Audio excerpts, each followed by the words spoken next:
नमस्कार साथियों, आशिता वाचक के इस अंक में आपका स्वागत करती हूँ। आज की कड़ी में हम बात करने जा रहे हैं राजस्थान की महिलाओं के प्रिय त्योहार यानी कि सातुड़ी तीज के बारे में। इसे सातुड़ी तीज, भादवा तीज, कजली तीज या फिर बड़ी तीज कहा जाता है। ऐसा इसलिए है क्योंकि इस त्योहार के दिन सातू के लड्डू का बहुत ज़्यादा महत्व होता है। तो आइए जानते हैं कि ये तीज क्यों की जाती है, इसे करने से क्या क्या फल मिलते हैं, इसकी व्रत कथा क्या है और इसका उद्यापन कैसे किया जाता है। दरअसल सातुड़ी तीज की शुरुआत एक दिन पहले होती है यानी कि दूज के दिन होती है। दूज के दिन सातुड़ी तीज का सिंजारा मनाया जाता है। सगाई हो चुकी लड़कियों के यहाँ उनके ससुराल से कपड़े, गहने, घेवर जैसी मिठाइयाँ आती है। वहीं माएँ अपनी शादीशुदा बेटियों को उपहार देती है और कहीं कहीं सासू माएँ भी अपनी बहुओं को उपहार देती है। इस दिन तीज करने वाली सुहागनें सुव्यवस्थित तरीके से तैयार होती है, मेहंदी लगाती है और फिर बागीचों में जाकर 16 बार झूले झूलती है। साथ ही साथ इस दिन महिलाएं एक प्रकार से पिकनिक मनाती है, अपनी सहेलियों के साथ इधर उधर घूमने जाती हैं और सेलिब्रेट करती हैं। सिंजारे के दिन कई घरों में दाल बाटी चूरमा या फिर खीर पूड़ी बनाने का रिवाज है। शेखावाटी और जयपुर के कई इलाकों में इस सिंजारे की रात महिलाएं रात्रि जागरण करती हैं। सारी महिलाएं एक साथ जागती हैं, आपस में हंसी मजाक करती हैं, शंकर पार्वती के गीत गाए जाते हैं और सुबह 4 बजे के आसपास जिस तरीके से करवा चौथ पे कई लोग सरगी करते हैं, उसी तरीके से ये महिलाएं भी सरगी करती हैं और फिर पूरे दिन व्रत का पालन करती हैं। वहीं बाकी के अंचलों में तीज के दिन सुबह महिलाएं जल्दी उठती हैं, व्रत का संकल्प लेती हैं। व्रत के संकल्प लेने के बाद पूरे दिन निराहार रहती हैं। रात को तीज माता की पूजा करती हैं और इसके बाद चंद्रमा को अर्घ्य देती हैं। कहा जाता है कि तीज के दिन चंद्रमा को अर्घ्य देने के बाद ही भोजन करना चाहिए। यहाँ भी राजस्थान के कुछ जिलों में या यह कह लीजिए कि कुछ संभागों में तीज की रात को महिलाएं सिर्फ सातू खाकर रहती हैं, यानी कि वे किसी भी प्रकार का भोजन नहीं करती है। वहीं कुछ अंचलों में और कुछ जिलों में महिलाएं प्रॉपर खाना खाती हैं, जैसे उसमें दाल बाटी हो सकती है, चूरमा हो सकता है या फिर पूरी सब्जी हो सकती है। तो महिलाएं इस प्रकार अपने व्रत का पालन करती हैं। अब जानते हैं कि ये व्रत और इसकी विधि क्या है। तीज का व्रत करने वाली महिलाएं पहले ही गेहूं, चावल, जौ या फिर सत्तू के अलग अलग लड्डू बना लेती हैं। इन लड्डुओं को बड़े बड़े आकार में बनाया जाता है। कई बार ये 1-1 पाव के होते हैं। कुछ महिलाएं इनमें सिक्का रखती हैं, कुछ महिलाएं चांदी के सिक्के और कुछ नॉर्मल सिक्के भी रखती हैं। इन लड्डुओं को किसी कटोरी आदि में जमा दिया जाता है ताकि एक निर्धारित शेप ले लें। उसके बाद बहुत सारी महिलाएं केसर से अथवा रोली से या फिर काजू बादाम आदि से इन लड्डुओं को खूबसूरत तरीके से डेकोरेट कर देती है। इसे हम पींडा कहते हैं।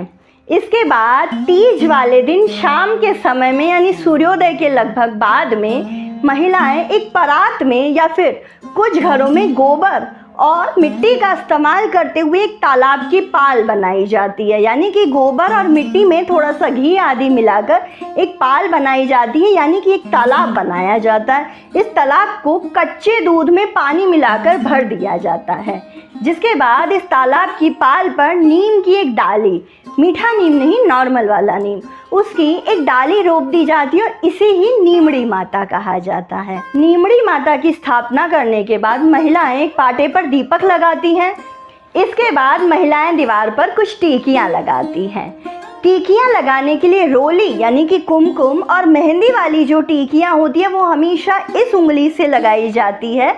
ये उंगली अनामिका उंगली कहलाती है, जिसे हम रिंग फिंगर भी कहते हैं। 13 टिकियां दीवार पर लगाई जाती है, एक दूसरे से कुछ कुछ दूरी पर। जिसके बाद अपनी इंडेक्स फिंगर यानी कि तर्जनी से काजल की 13 टिकियां लगाई जाती है और अब आपके आसन पर यानी आपके उस पाटे पर तीज माता साक्षात आ चुकी हैं, ये माना जाता है। इसके बाद उन्हें स्नान कराया जाता है और फिर रोली एवं ओढ़ने से उन्हें वस्त्र ओढ़ाए जाते हैं। दीवार पर जो टिकियां लगाई हैं उन पर भी मेहंदी की सहायता से एक कलावा चिपका दिया जाता है ताकि वहाँ भी तीज माता को वस्त्र अर्पण हो जाए। इसके बाद मातेश्वरी को कुमकुम लगाया जाता है, अक्षत लगाए जाते हैं। इस पूरी प्रक्रिया के दौरान आपको लगातार अखंड दीपक लगाना है। ये दीपक घी का ही होना चाहिए। मातेश्वरी को आप पुष्प अर्पित कर सकती हैं। इसके बाद आपको उन्हें भोग लगाना है। भोग लगाने के लिए आपको उन्हीं सत्तुओं के लड्डुओं का, गेहूं के, जौ के या फिर जो आपने चावल के लड्डू बनाए हैं उन्हीं का मातेश्वरी को भोग लगाना है। इसके बाद वो जो आपने जो तालाब बनाया है नीम वाला, यानी कच्चे दूध और पानी का जो तालाब बनाया होता है, उसमें आप कुछ चीज़ों का प्रतिबिंब देखते हैं, जैसे कि नींबू, ककड़ी, साड़ी का पल्ला या आंचल, अपनी नथ, दीपक की लौ और नीम माता की ही एक पत्ती को आप आगे झुकाते हुए उस दूध में उसका प्रतिबिंब देखते हैं। ये प्रतिबिंब अगर आपको बहुत अच्छे तरीके से दिखाई दे जाता है तो माना जाता है कि आपका सुहाग बहुत अखंड रहेगा। इस तरीके से तीज माता का पूजन किया जाता है। मातेश्वरी का पूजन करने के बाद 5 कहानियाँ कही जाती है। कहानियाँ मैं आपको आगे बताऊँगी। इसके बाद आपको चंद्रमा उगने का इंतज़ार करना है। जैसे ही चंद्र देवता आसमान में आ जाए आपको उन्हें अर्घ्य देना है। अर्घ्य देने के लिए आप जल के कलश से चंद्रमा की ओर छींटा दें और वो छींटा अपनी ओर भी लें। साथ ही कंकु और अक्षत चंद्रमा की ओर लगाएं, यानी चंदा मामा को उससे टीका लगाएं।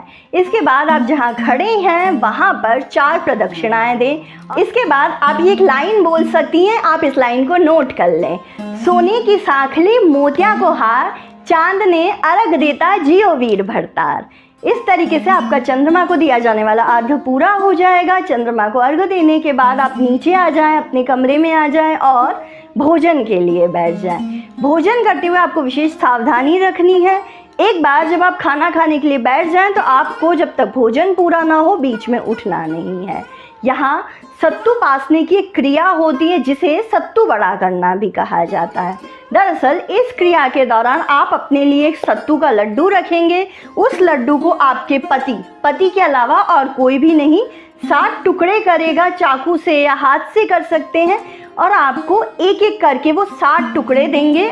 उन 7 टुकड़ों को आपको एक एक करके खा लेना है। इसे सत्तू पासना कहा जाता है। इसके बाद एक दोने में आपके पति कुछ कच्चा दूध गिराएंगे। आपको वो दूध पी लेना है। ये प्रक्रिया 7 बार दोहराई जाएगी, यानी 7 बार आप दोना आगे करेंगे, थोड़ा सा दूध लेंगे और वो दूध पी लेंगे। 7 बार इस दूध को पी लेने के बाद आपको उस दोने को या आंकड़े के पत्ते को फाड़ देना है, उसे अपनी 4 अलग अलग दिशाओं में फेंक देना है। ये तो बात हुई तीज के व्रत की, लेकिन अब मैं आपको बताने जा रही हूँ कि तीज का उद्यापन कैसे किया जाता है।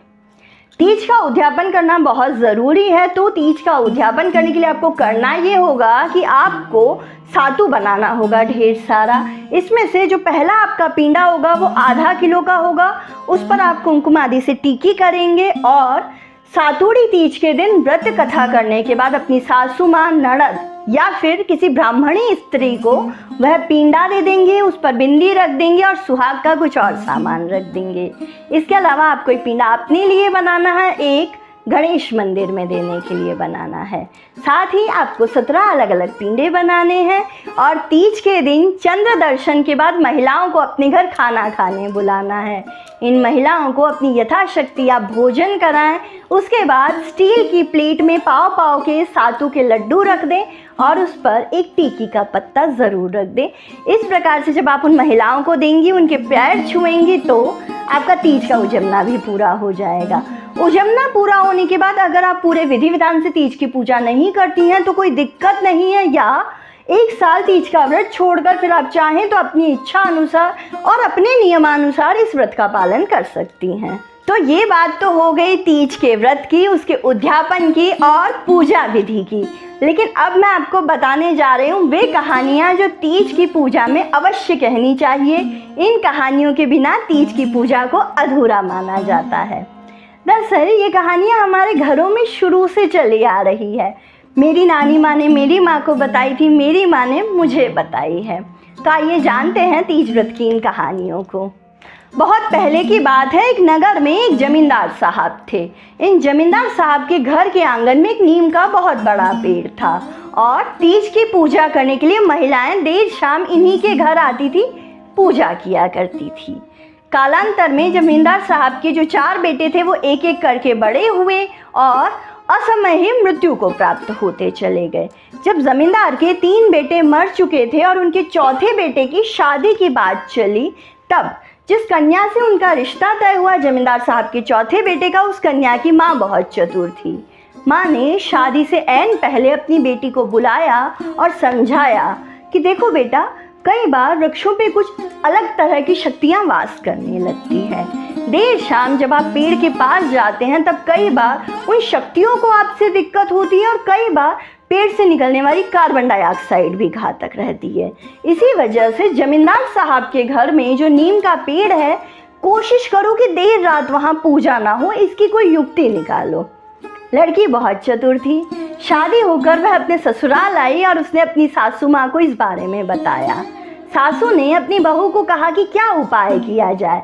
बहू रानी ने कहा कि काम करते हैं माताजी, हम थोड़ी दूर पे एक घर में ही पाल बना लेते हैं और उस पाल पर नीम की एक डाली पहले ही तोड़कर लगा देते हैं और उसी की नीमड़ी माता की रूप में पूजा कर लेते हैं। इस तरीके से हम नीम के वृक्ष को भी परेशान नहीं करेंगे और हमारी नीमड़ी की भी पूजा हो जाएगी। चतुर बहू की युक्ति सासू माँ को बहुत पसंद आई। उस शाम सारी महिलाओं ने उन्हीं नीमड़ी माता का पूजन किया और नीमड़ी माता की कृपा ये रही कि अगली ही सुबह जमींदार साहब के 3 मरे हुए बेटे वापस लौट आए। अब मैं आपको सुनाती हूँ तीज की दूसरी कथा। एक नगर था, वहाँ पर एक साहूकार रहते थे। साहूकार साहब को 7 बेटे थे। इन 7 बेटों में जो सबसे छोटा यानी 7वें नंबर का बेटा था, वो बहुत व्याभिचारी था, वेश्याओं के पास जाता था, जुआ खेलता था, शराब पीता था और कई तरह के गलत कामों में लिप्त रहता था। इसी वजह से साहूकार साहब ने उसे घर से निकाल दिया। कालांतर में ये लड़का कोढ़ी भी हो गया, साथ ही साथ अपाहिज भी हो गया, लेकिन इसका वेश्या के यहाँ जाने की लत नहीं छूटी। ये नित्य अपनी पत्नी को कहता था कि मुझे अपने कंधों पर बिठाओ और वेश्या के घर छोड़ दो। रोजाना पति के कहने पर पत्नी उसे कंधे पर लाद कर वेश्या के घर ले जाती थी, खुद बाहर इंतजार करती थी और बाद में उसे वापस कंधे पर डालकर घर ले आती थी। ऐसे ही करते करते समय बीतता जा रहा था। फिर एक बार जब सादुड़ी तीज आई और वह महिला तीज की पूजा कर रही थी, तभी उसके पति ने कहा कि मुझे वेश्या के यहाँ जाना है।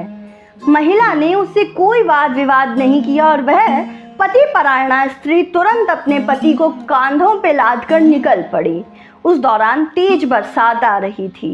रास्ते में एक नदी पड़ी जहाँ तेज उफान आ रहा था, लेकिन महिला ने किसी चीज़ की परवाह न की और अपने पति को वेश्या के घर पर छोड़ दिया, जिसके बाद वह खुद बाहर बैठ गई।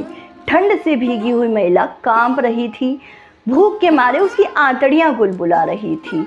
जब तीज माता ने दृश्य देखा तो उनका हृदय पसीज गया। उन्होंने गणेश जी को कहा कि भोले के तो भगवान होते हैं और इस महिला की लाज हमें ज़रूर रखनी चाहिए। संयोग कुछ ऐसा हुआ कि वेश्या ने खिड़की से इस महिला को देख लिया।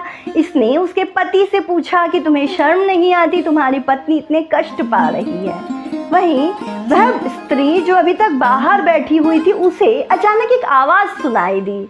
आवाज़ थी, आव तारी जाव तारी दोनों घोल पी झकोल पी। बार बार जब ये आवाज़ आ रही थी तब उसने इधर उधर देखना शुरू किया और अचानक उसे दिखाई दिया कि नदी की तेज धारा में एक दोना बहता हुआ उसकी तरफ आ रहा है। इस दोने में कच्चा दूध था और सातू था। महिला ने तुरंत ये दोना उठाया, सातू पास लिया, दूध पी लिया और तीज माता को मन ही मन प्रणाम किया। अचानक उसका पति बाहर आया। पति पूर्णतया ठीक हो गया था। पति के हाथ में सोने की ढेर सारी अशर्फियाँ थी। महिला ने कहा कि ये क्या हुआ? पति ने कहा कि उस वेश्या ने आज मुझे दुत्कारा और मेरी अंतरात्मा जाग गई। आज के बाद मैं तुम्हारे अलावा किसी और की तरफ नहीं देखूंगा। ये धन मुझे वेश्या ने ही दिया है ताकि हम अपनी गृहस्थी शुरू कर सकें। आओ चलो अपने घर चलते हैं।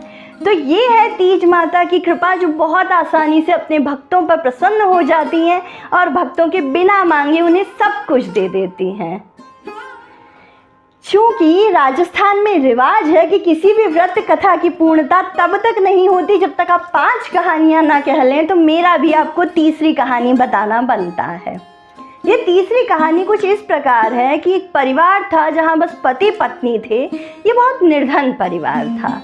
इनकी निर्धनता की वजह से अक्सर पत्नी बहुत परेशान रहती थी। फिर एक समय आया जब सातुड़ी तीज आई। पत्नी ने एक दिन पहले ही यानी सिंजारे के दिन ही अपने पति को कह दिया कि चाहे कुछ भी हो जाए, आप मेरे लिए सातू का लाडू लेकर आइए, कहीं से भी लाइए, चोरी कीजिए, डाका डालिए, लेकिन सातू का लाडू लेकर आइए। ये बात जब पति ने सुनी तो वह काफ़ी चिंतित हो गया। उसने कहा कि मैं कहाँ से लेकर आऊँ। उसे कुछ नहीं सूझा तो देर रात वह एक हलवाई की दुकान में चुपके से घुसा। वहाँ घुस के उसने चने का आटा निकाला, घी निकाला, शक्कर निकाली, कढ़ाई चढ़ाई और घी में सातू भूनना शुरू कर दिया। जैसे ही कढ़ाई और कलछी चली, हलवाई जी और उनकी पत्नी जो ऊपर सो रहे थे उन्हें सुनाई दिया। उन्हें लगा कि कोई चोर आया है। उन्होंने एक मोटा डंडा उठाया ये सोचकर कि चोर की पिटाई करेंगे, लेकिन जब वे नीचे आए तो इस व्यक्ति को कढ़ाई चलाते हुए देखा। इन्होंने पूछा कि अरे तुम ये क्या कर रहे हो। तो उसने बताया कि हम बहुत निर्धन हैं, हमारे पास हर चीज़ की कमी है, लेकिन इस बार पत्नी की जिद है कि उसे सातू चाहिए। साहूकार ये सुनकर पहले तो थोड़ा दुखी हुआ, फिर उसने कहा कि अरे तुम चिंता मत करो, आज के बाद तुम्हारी पत्नी मेरी बहन है। हर सातुड़ी तीज पर तुम्हारे घर मैं सतुआ लेकर आऊँगा, तुम आराम से चले जाओ, कल सतुआ पहुँच जाएगा। इस प्रकार साहूकार ने अपनी बात को निभाया और हर साल सातुड़ी तीज पर उस परिवार को साहूकार ने सातू भेजना शुरू कर दिया। ये बात राजा तक भी पहुंची और जब राजा तक पहुंची तब राजा ने ये कहा कि उस एक गरीब परिवार को तो ये दयावान साहूकार मिल गया, लेकिन बाकियों का क्या होगा, उन तक सातू कैसे पहुंचेगा। और फिर राजा ने अपना कोषागार खोला और सभी को वहां से सातू वितरित किए। अब जो चौथी कहानी मैं आपको सुनाने जा रही हूँ उनमें तीज माता की सबसे बड़ी महिमा और सबसे बड़ी कृपा का वर्णन है। एक नगर में एक संपन्न परिवार था। सेठ जी थे, उन्हें कोई पुत्र नहीं था, या ये कह लीजिए कि कोई संतान ही नहीं थी। सेठ जी और सेठानी जी इस बात से बहुत दुखी रहते थे। एक समय आया कि सेठानी ने मन्नत मांगी कि हे तीज माता मेरे छोरा छोरी हो जाएगा, यानी हे तीज माता मुझे बेटा या बेटी होगा तो मैं आपको 1.25 मन का सत्तू बनाकर चढ़ाऊंगी। इसके बाद ही सेठानी जी गर्भवती हुई और उन्हें एक बेटा पैदा हो गया। समय बीतता गया। सेठ जी ने कहा कि अरे तीज माता को लड्डू चढ़ा दो। उनका चढ़ा देंगे, समय के साथ चढ़ा देंगे। समय और बीतता गया। सेठानी जी दोबारा गर्भवती हुई, फिर से एक बेटा हुआ। सेठानी जी ने फिर से लड्डू की बात टाल दी और ऐसे करते करते सेठानी जी को 7 पुत्र हो गए। 7 पुत्र होने तक सेठानी जी सातू चढ़ाने की बात ही भूल गई। तीज माता को जैसे उन्होंने बिसरा ही दिया। तीज माता हालांकि इस बात से बहुत नाराज़ हुई। फिर जैसे जैसे सेठ जी के बेटे बड़े हुए उनकी शादी की बात चलने लगी। हर एक बेटा एक एक करके मरने लगा। ऐसे करते करते सेठ जी के 6 बेटे मर गए, जिसके बाद 7वें बेटे की शादी की बात चलनी शुरू हुई। इस लड़के की शादी जिस परिवार में तय हुई थी वह परिवार काफ़ी धर्मपरायण और पूजा पाठ करने वाला परिवार था। लड़की की माता को हालांकि सारी बात पता थी कि सेठानी के 6 बेटे मर चुके हैं और ये भी मर सकता है, लेकिन उसे अपनी नीमड़ी माता पर यानी कि तीज माता पर बहुत विश्वास था। इसी वजह से उसने अपनी बेटी को कहा कि बेटा कुछ भी हो जाए नीमड़ी तीज का व्रत मत छोड़ना, यानी कि सातुड़ी तीज का व्रत हर कीमत पे करना। पुत्री ने भी इस बात के लिए हाँ कर दी। इसके बाद शादी होकर लड़की अपने ससुराल आ गई। ससुराल आते ही उसने नीमड़ी तीज माता का ध्यान किया और फिर जब सातुड़ी तीज आई तो उसने बहुत सुव्यवस्थित तरीके से तालाब बनाया, उसमें दूध भरा, नीमड़ी माता की स्थापना की और बहुत सुंदर तरीके से पूजन किया। उसके पूजन से तीज माता बहुत प्रसन्न हुई। लड़की ने इसके बाद तीज माता से बारंबार प्रार्थना की कि हे माँ, क्या बात है, मेरे 6 जेठ क्यों असमय मृत्यु को प्राप्त हुए? हे माता, मुझे कारण बताओ। वह लड़की लगातार प्रार्थना कर रही थी, जिससे दयालु तीज माता द्रवित हो गई। वे वहाँ प्रकट हुई और उन्होंने कहा कि बेटा, तेरी सासू माँ ने मेरे साथ धोखा किया है। उन्होंने मुझसे बेटा मांगा था और सातू चढ़ाने का वादा किया था। मैंने उन्हें 7 बेटे दे दिए, लेकिन वे हमेशा टालती रहीं। कभी उन्होंने कहा कि बच्चे स्कूल जाना शुरू करेंगे तब चढ़ाऊंगी, कभी कहा जनेऊ में चढ़ाऊंगी, कभी कहा सगाई में चढ़ाऊंगी, कभी कहा शादी में चढ़ाऊंगी, लेकिन हमेशा टाल दिया। ऐसे में मैं क्या करती? कन्या ने मातेश्वरी के पैर पकड़ लिए, उनसे बार बार विनती की कि हे जगदम्बा, कृपा कीजिए और मेरे सभी जेठों को जीवित कर दीजिए। मैं वादा करती हूँ कि मेरी सासू माँ अपने किए गए वादे से 2 गुना सातू आपको चढ़ाएंगे, लेकिन फिलहाल आप हम पर कृपा कीजिए। तीज माता ये सुनकर द्रवित हो गई। उन्होंने कहा कि ठीक है बिटिया, मैं ऐसा ही करूँगी। जिसके बाद उसी समय सेठ के 6 बेटों ने दरवाजे पर दस्तक दी। उन्होंने कहा कि अरे हम तो यमलोक में थे, लेकिन न जाने कौन सी शक्ति ने हमें वहाँ से उठाया और यहाँ छोड़ दिया। बहू ने तत्काल अपनी सासू माँ को सारा घटनाक्रम बताया। सासू माँ को बहुत अफसोस हुआ और उन्होंने सभी को दौड़ाया कि तुरंत जाओ, जल्दी से सातू की तैयारियाँ करो, ताकि तीज माता को भली भांति प्रसन्न किया जा सके। तो ये है तीज माता की महिमा, जो जैसा मांगता है उसे वैसा ही देती है तीज माता, और जिस पर प्रसन्न हो जाती है उसके तो बिना मांगे ही सब पूरा कर देती हैं। तो ये थी तीज की 4 कहानियाँ। इसके बाद सातुड़ी तीज जिस वार को आती है उस आप वार की कहानी कह सकते हैं, गणेश जी महाराज की कोई कहानी कह सकते हैं, या फिर पथवारी माता या तपसी और लपसी की कहानियाँ कह सकते हैं। कहानी कहने के बाद आपको संकल्प लेना है ताकि आपका व्रत तीज माता को अर्पण हो सके। मातेश्वरी को व्रत करने के बाद आप अपने आसन से उठ सकती हैं। यहाँ मैं एक बात और बताना चाहूँगी, तीज के अगले दिन जो चौथ आती है, कई महिलाएं उसका भी व्रत रखती हैं। साल में जो बड़ी 4 चौथ आती, जिनमें करवा चौथ, तिल चौथ, वैशाखी चौथ शामिल है, ये भादवा चौथ भी उन्हीं में से एक है। कई महिलाएं इस दिन भी व्रत रखती हैं और इस दिन भी सिर्फ सातू का ही भोजन करती हैं अथवा बस एक समय भोजन करती हैं। इस व्रत में भी इन्हीं कहानियों को दोहराया जाता है। गणेश जी महाराज की कुछ और कहानियाँ कही जाती है और विधिवत चौथ माता का पूजन किया जाता है। इस प्रकार से भादवा की इस चौथ की व्रत कथा संपूर्ण होती है। जुड़े रहिए हमारे साथ, क्योंकि हम ऐसे ही अलग अलग व्रतों की और त्योहारों की कथाएं और वे क्यों मनाए जाते हैं जैसे दिलचस्प पहलू आपके लिए लेकर आते रहेंगे। जुड़े रहने के लिए वीडियो को लाइक कीजिए, इस पर कमेंट कीजिए, इसे शेयर कीजिए, चैनल को सब्सक्राइब कर लीजिए, बेल आइकन दबा लीजिए ताकि कोई नई अपडेट मिस ना हो जाए। बने रहिए हमारे साथ, जल्द लौटते हैं किसी अगले प्रसंग के साथ। तब तक के लिए नमस्कार। आशिता उवाच, आवर हिस्ट्री नॉट माइथोलॉजी।